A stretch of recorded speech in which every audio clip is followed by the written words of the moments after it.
Ann, Alice, Katie, to all the spouses, the grandchildren, Sister Kathy and Brother John, thank you for giving Hillary and me the chance to say a few words. Mr. President, President and Mrs. Obama, Vice President Gore, all the members of Congress and the diplomatic corps and cabinets past and present, and especially to all of you who had the distinct honor and I hope the joy of working with Madeleine Albright. Our last conversation was 2 weeks before she passed away. And we always spent the first few minutes telling stories that we swore were true and joking with each other. And then I said, tell me how you're feeling. She said, look, I got a little problem here, but I've got a perfectly good doctor. I'm doing exactly what he tells me to do. So I'm getting good care, and whatever happens will be the best outcome I can get. Let's don't waste any time on that.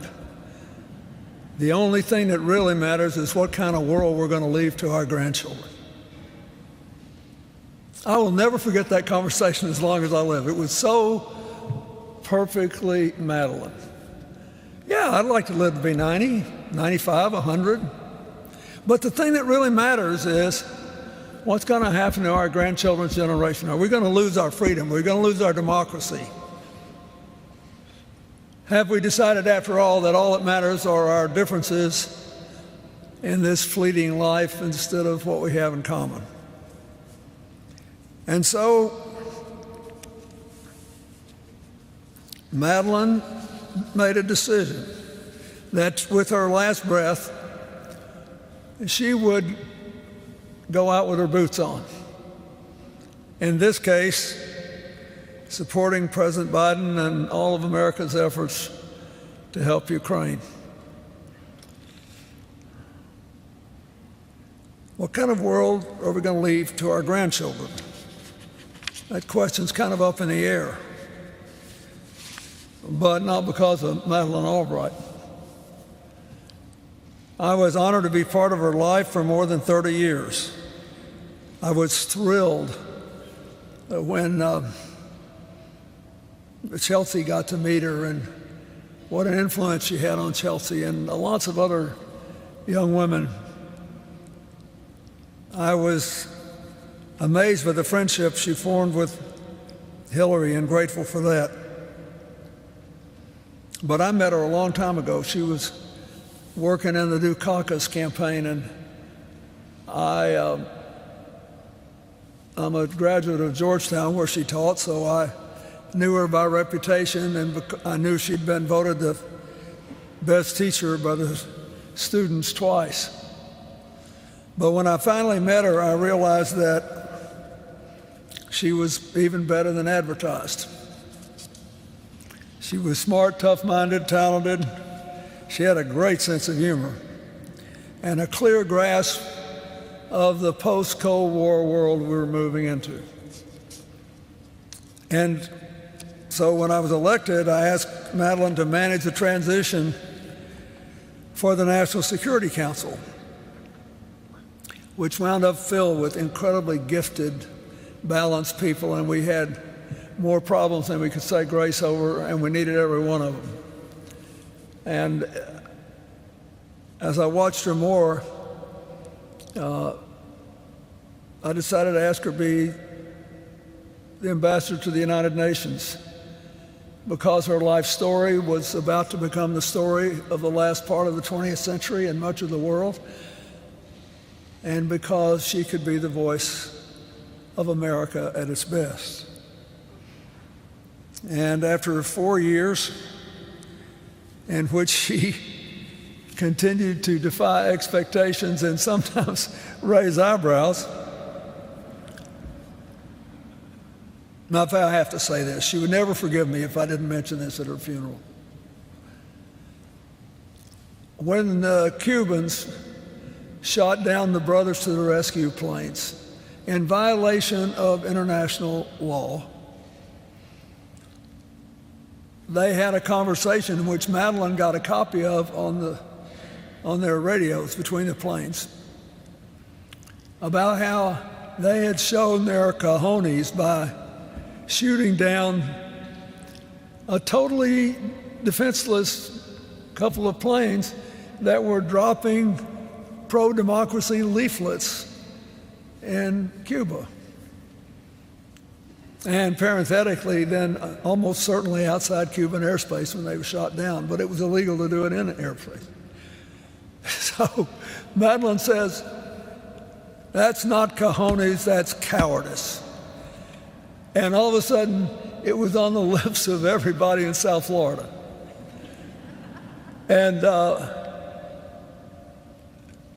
And she was being criticized. Some people said it's so undiplomatic, it's unladylike in South America. It's all this, on this, on that. And I called her and I said, I'm just jealous. It's the best line delivered by anybody in this administration since I've been here. And keep on going. And it was great.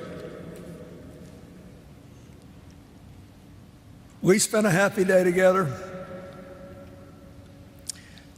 2 years ago in Kosovo, 20 years after the conflict there, freed them of a genuine threat of genocide. We walked hand in hand through Pristina on a sunny, sunny June day. Down the street, there were about 250,000 people there. It's a lot of people in a small country like that. And we came to the subject of our stroll, which was a beautiful bust of Madeleine in a shrub-surrounded, tall stand that was their tribute to her for being there for them. We see that legacy honored. All the things she did with Kosovo, with Bosnia, we see it in so many ways. Today, we have the president, the prime minister, and the former president of Kosovo here. We have the foreign minister of Bosnia and Herzegovina. It took us until the slaughter of Srebrenica, but finally we got enough people together to do what's now being done in a different way to try to save Ukraine. From the day she entered the UN till the day she left, she tried to stick up for people who were left out and left behind, and in spite of all of its imperfections, and we all know them, I'm very grateful that the peace is held in Bosnia for now more than 26 years. We see her legacy honored here by the presence of the Vice President of Colombia, where Madeleine believed being a good neighbor was dealing with a country that was the oldest democracy in South America, where a third of the land was then under the control of the narco-traffickers with Plan Colombia. And just a few years later, the 50th anniversary of the Inter-American Development Bank was held in Medellin, formerly the drug capital of the world. She believed in that. She believed in the integrity of all the former republics of the Soviet Union. And I believe the president of Georgia is here today, and I'm very grateful for that. I'm grateful that she was an aggressive voice supporting Vice President Gore when we were trying to sound the alarm on climate change. And we didn't always win, in case you didn't notice. For example, when Al flew to Japan to get the Kyoto Accord, the first ever international agreement on climate change. The Senate voted against it 98-0 before he got off the airplane home. But Madeleine thought it was the right thing to do, and she kept banging the drum. And I think time has proved her out. The Secretary of State's job, as I came to learn firsthand, is a traveling job. I was fortunate to travel many miles with her. When I first heard that she'd passed away, the very first thing I did, I was home in New York, was to go into the kitchen and look at these two beautiful paintings from Haiti that Madeleine gave Hillary and me, because she knew how much we cared about what happened there. And there are just so many things that I remember. I remember that in addition to Colombia, she was always interested in Argentina, not only because they were a very strong ally of the United States, but because when I went on the state visit there and she went with me, I went into, with Hillary, we went into a dance hall in downtown Buenos Aires, and there was Madeleine dancing a mean tango. The rest of us were looking for lessons. She was looking for the dance floor. She was always about a half a step ahead on a lot of these things that matter a lot. I'm saying this all because she was a really fully developed woman. I mean, her life was sort of a microcosm of the late 20th century in Europe and the United States. Her family was run out of their home first by Hitler and then by Stalin. She came to America still not knowing the true story of her family and what they had done to survive. After she was Secretary of State, she finally learned that she was actually raised Jewish and had 3 of her 4 grandparents die in the Holocaust. But somehow in the middle of all that, we gave a distinguished Czech diplomat and his family a chance to come to America as refugees. And their daughter wound up becoming ambassador to the UN and Secretary of State, and doing lots of other good things. She made us laugh, she made us cry, some of us she made mad. But she had a full, hopeful life because she knew what she believed in, she knew what she was for, she knew what she was against. And she wanted other people to feel the same way and then to talk about it instead of kill each other over it. That's basically her simple political philosophy. Today we see in Ukraine all too tragically what Madeleine always knew, that the advance of freedom is neither inevitable or permanent, and that in politics, where the lure of power is strong and the temptation to abuse it is often irresistible, there are no permanent victories or defeats. Her book on fascism was one of many she wrote. I personally love the one she wrote comparing the relationship of religion and politics in different countries. She just was curious. I want you to remember that. She was a great Secretary of State. She did 20 other things I could mention.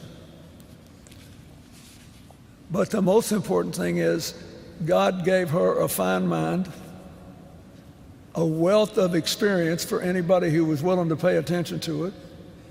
And she made the most of it, not just for herself, but for other people.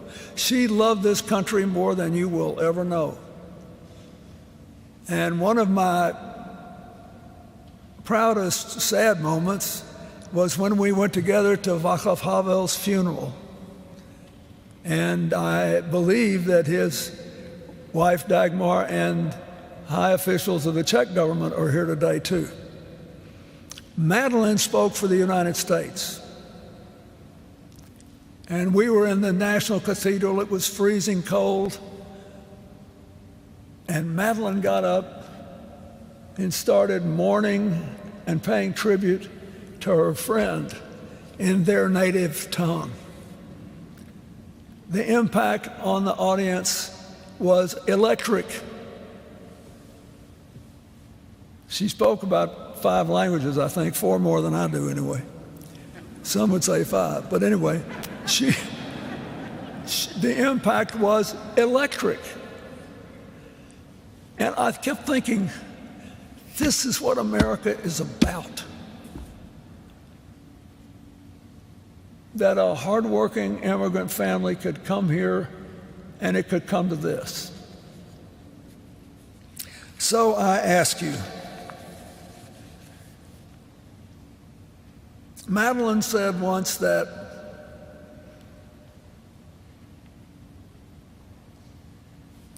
we can't just be actors. We have to be authors of our own history. She was a great author. But will people read, remember, follow? This is what she would want me to say today.